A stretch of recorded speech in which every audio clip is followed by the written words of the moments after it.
सर्वमंगल मांगल्ये शिवे सर्वार्थ साधिके शरण्ये त्र्यंबके गौरी नारायणी नमोस्तुते। नमस्कार, आप देख रहे हैं बेस्ट इंडिया न्यूज। मैं सोनम सिंह। पेश है आज के मुख्य समाचार। नवरात्रि के अवसर पर भक्तों ने की श्रद्धा और भक्ति भाव से मंदिरों में पूजा अर्चना। मां भगवती के दर्शनों की उमड़ी भक्तों का जनसैलाब।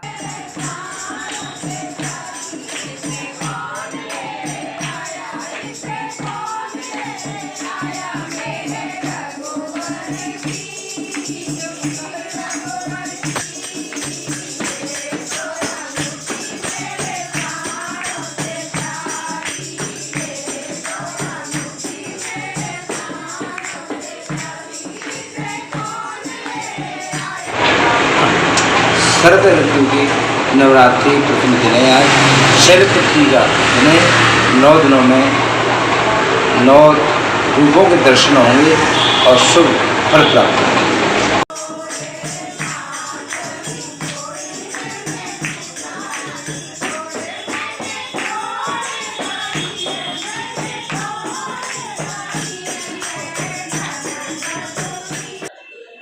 फिरोजाबाद नगर निगम द्वारा 10 अक्टूबर से 16 अक्टूबर तक साप्ताहिक स्वच्छता सर्वेक्षण कार्यक्रम मनाया गया, जिसमें स्वयंसेवी संस्थान द्वारा स्वच्छता के प्रति जागरूक किया गया।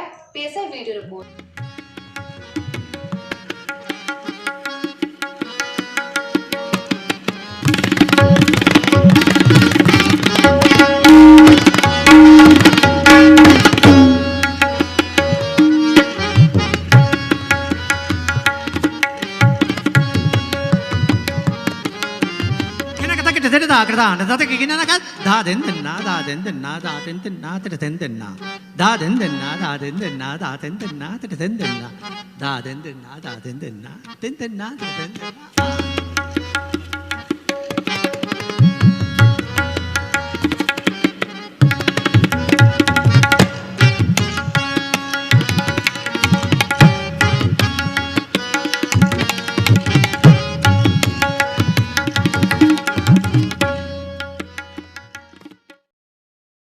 रैली किसकी है? 10 अक्टूबर से 16 अक्टूबर तक विशेष स्वच्छता अभियान चलाया जा रहा है। इसी के क्रम में नगर निगम फिरोजाबाद द्वारा आज इस अभियान के एक जागरूकता रैली का आयोजन किया गया, जिसमें समस्त कर्मचारी, नागरिकगण और इंस्पेक्टर समस्त विभाग किया। इसके बाद हम लोगों ने फ्लाईओवर के नीचे जो काफ़ी समय से गंदा पड़ा था, उस पूरे क्षेत्र को अभियान के तौर पे साफ किया है और कुछ जगहों पे जहाँ पुराना कूड़ा था उनको उठाने की कार्रवाई जारी है। इस तरीके से त्योहारों से पहले नगर निगम फिरोजाबाद में शहर में साफ सफाई की चाक चौबंद व्यवस्था की।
तो अपना नाम बताओ भाई साहब। मेरा नाम जावेद खान है जी। ये रैली स्वच्छता रैली निकल रही है, ये कहाँ किसकी तरफ से है? ये नगर निगम की तरफ से निकाली जा रही है। जी। सर्वेक्षण का चल रहा है जी अभियान, उसके तहत रैली निकाली गई है। लोगों का अवेयर करा जा रहा है कि आप ये कूड़ा कचरा बाहर ना फेंकें जी। और खुले में पेशाब वगैरह ये ना करें, इसलिए रैली निकाली जा रही है। सफाई का विशेष ध्यान दें। ये कब तक चलेगा?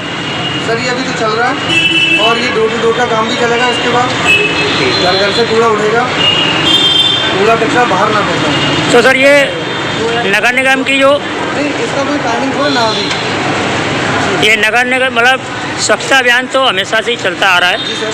तो ये अभी के ध्यान आया? सर ये ध्यान अभी नहीं, सर पहले से चल रहा है, लेकिन अवेयर लोग अभी हुए हैं। जी। तो रैलियाँ निकलना शुरू हुई है तो अवेयर हुए हैं। रैलियाँ नहीं निकल, सर्वेक्षण तो हुए हैं इससे पहले नहीं, जी। लेकिन लोग इतने अवेयर नहीं थे, इसलिए हुआ ऐसा। अब लोग अवेयर हुए हैं तो उसके लिए वीडियोग्राफी वगैरह आप लोग करने आने लगे हैं। बस ये है। कार्यक्रम तो बहुत हुए हैं स्वच्छता अभियान से संबंधित, और ये प्रधानमंत्री जी की भी योजना चली है काफ़ी, प्रधानमंत्री की योजना चली स्वच्छ है। भारत मिशन। जी जी। और मैं आपको बता दूं सर, 3 साल से ऑलरेडी काम चल रहा है फरीदाबाद में अपने डोर टू डोर का। जी। और साथ सर्वेक्षण भी ये चल रहा है। जी। काफी सर्वेक्षण चल रहे हैं। और सर हमारे सर आप बोल रहे हैं? आपका शुभ नाम? आप लोग कहाँ से हैं?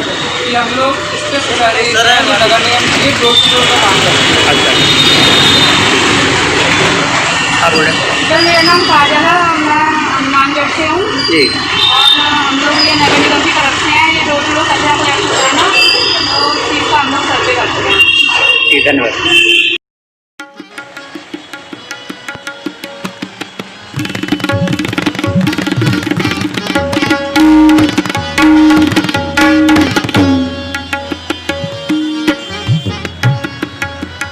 सरकार द्वारा प्रदेश भर के विद्यालय 19 अक्टूबर से ही खोलने की गाइडलाइंस के आधार पर अनुमति दे दी गई है, मगर फिर भी विद्यालयों में विद्यार्थियों का अभाव है। सरकारी तंत्र भी शैक्षिक सत्र की शुरुआत के लिए प्रयासरत है, क्योंकि अगला शैक्षिक सत्र नई शिक्षा नीति के अनुरूप चलना है। इस संबंध में पेश है SRK डिग्री कॉलेज फिरोजाबाद के प्राचार्य डॉक्टर प्रभास्कर राय से वार्ता। सर सबसे पहले ये जानना चाहूँगा कि बड़े लंबे अरसे के बाद कॉलेज खुले हैं, और जैसा कि सरकार का एक पूरा प्रयास था कि कॉलेज जल्दी जल्दी खुलें, बच्चों की पढ़ाई का जो नुकसान हो रहा है वो पूरा हो, तो इस संबंध थोड़ा बताइए। देखिए, कॉलेज में ऑफिस तो जून के महीने से ही खुल रहे हैं, लेकिन पढ़ाई लिखाई की स्थिति अब प्रारंभ होने वाली है। कोरोना के कारण सरकार के हिदायतों का, निर्देशों का सभी शिक्षण संस्थाओं की तरह से SRK कॉलेज में अक्षरशः पालन हुआ है, लेकिन अब सरकार के प्रयासों से, जनता के जागरूकता के कारण इसमें काफ़ी कमी आई है। इसलिए अब अन्य संस्थानों की तरह SRK महाविद्यालय में प्रारंभ हुआ। सर ये शैक्षिक सत्र है जो क्या टाइम से शुरू हो पाएगा? नहीं, देखिए, शैक्षिक सत्र जो जुलाई में शुरू होना चाहिए जी, वह अक्टूबर में शुरू हो रहा है। जी। निश्चित रूप से विलम्ब हो रहा है, लेकिन सरकार ने आश्वासन दिया है कि पाठ्यक्रम में वो कमी करेगी, तभी छात्रों के साथ न्याय हो पाएगा। जी सर, इसमें अभी क्या पोजीशन है बच्चों की, कैसे आ रहे हैं, क्या प्रबंध कॉलेज? अभी बच्चों का एडमिशन चल रहा है। दशहरे के वेकेशन के बाद जो कक्षाओं को प्रारंभ करने पर विचार किया जाएगा। एक बात और सर, ये प्रधानमंत्री जी की और मुख्यमंत्री की योजना है नई शिक्षा नीति की, थोड़े संबंध में क्या बताएंगे आप? देखिए, नई शिक्षा नीति में प्रारंभिक शिक्षा से लेकर उच्च शिक्षा तक बहुत बड़े बदलाव किए गए हैं। प्रारंभिक शिक्षा मातृभाषा में अथवा क्षेत्रीय भाषा में देने पर बल दिया गया है। ऐसा अनुभव किया गया कि अन्य भाषाओं में शिक्षा देने के कारण बच्चों का समुचित विकास नहीं हो पाता है। इसलिए नई शिक्षा नीति में यह प्रावधान किया गया कि ये 5वीं तक की शिक्षा मातृभाषा अथवा क्षेत्रीय भाषा में ही दी जाए। मुझे लगता है कि इसका आने वाले समय में बहुत व्यापक प्रभाव पड़ेगा। दूसरा, स्किल एजुकेशन जो +2 के बाद शुरू होता था, नई शिक्षा नीति में सरकार का यह मानना है यदि 6वीं कक्षा से ही स्किल एजुकेशन दी जाए तो बच्चा 10वीं और 12वीं करने के बाद विभिन्न व्यवसायों में जाकर के अपनी रोजी रोटी का बंदोबस्त कर सकता है। उच्च शिक्षा में भी अनेक प्रकार के परिवर्तन किए गए हैं। एकेडमिक बैंक ऑफ क्रेडिट की बात की गई है। कि बच्चा पढ़ाई लिखाई के अलावा सांस्कृतिक कार्यक्रमों में, खेल कूद में, एनएसएस में, एनसीसी में और यदि विभिन्न प्रकार की गतिविधियों में भाग लेता है तो उसको अलग से अंक दिए जाएंगे और उस अंक का एक रिकॉर्ड बनेगा जो आगे चल करके जब भी बच्चा किसी इंटरव्यू के लिए जाएगा तो उस समय उसका पूर्ण रूप से मूल्यांकन ठीक प्रकार से किया जा सकेगा। एक बहुत बड़ा बदलाव ग्रेजुएशन में किया गया है कि ग्रेजुएशन अब 3 इयर्स के बजाय 4 इयर्स का रहेगा और जिसमें हर स्टेज पर उसको एक प्रमाण पत्र मिलेगा। यदि बच्चा चाहे तो 1 साल के बाद ही पढ़ाई बंद कर सकता है। 1 साल की ग्रेजुएशन की पढ़ाई के बाद उसे सर्टिफिकेट कोर्स मिलेगा। यदि बच्चा ग्रेजुएशन की पढ़ाई 2 साल करता है तो उसे एडवांस डिप्लोमा मिलेगा। यदि 3 वर्ष की पढ़ाई करता है तो ग्रेजुएशन की डिग्री मिलेगी और यदि वह आगे शिक्षा प्राप्त करना चाहता है तो उसे 4 वर्ष यानी BA ऑनर्स करना पड़ेगा और BA ऑनर्स यदि करेगा तो यदि MA करना उसे होगा तो वह केवल 1 वर्ष में भी MA कर सकता है। सर, इन कैटेगरीज में बच्चे को क्या क्या लाभ मिलेंगे? देखिए, बच्चे को उच्च शिक्षा में सबसे बड़ा लाभ यह है कि वह बीच में पढ़ाई बंद कर सकता है। जब भी बंद करेगा तो उसकी जो मेहनत है, उसकी पढ़ाई है, वो बेकार नहीं जाएगी। दूसरा, इसमें चॉइस की व्यवस्था दी गई है। बच्चा किसी भी क्लास में यदि वह चाहे तो सब्जेक्ट बदल सकता है। कॉमर्स बदल के म्यूजिक ले सकता है, म्यूजिक बदल के आर्ट ले सकता है, आर्ट बदल के होम साइंस ले सकता है। तो इसमें मल्टीपल एंट्री और मल्टीपल एग्जिट की व्यवस्था की गई है। बच्चा किसी भी स्टेज पर एंट्री ले सकता है और किसी भी विषय में परिवर्तन कर सकता है। प्रोफेशनल तौर पर इसको क्या लाभ होगा? जी, प्रोफेशनल तौर पे जैसे कोई भी आगे चल के सर्विस हैं वो हैं तो उसमें देखिए, बच्चे को जब रुचि के अनुसार पढ़ने की छूट मिलेगी तो वह मन से करेगा, वो एक अच्छा रिजल्ट देगा और जब अच्छा रिजल्ट देगा तो वह आगे बढ़ेगा। सर, आप NSS डिपार्टमेंट भी संभाल रहे हैं हाँ, और NCC भी संभाल रहे हैं तो आपके संरक्षण में है, तो इस संबंध में सर कॉलेज की एक्टिविटीज़ बताएंगे आप? देखिए, NCC में बच्चे को आर्मी की ट्रेनिंग दी जाती है और आर्मी की ट्रेनिंग के साथ साथ जो आर्मी के डिफेंस के स्किल्स है बच्चे को समझाने और सिखाने का प्रयास किया जाता है।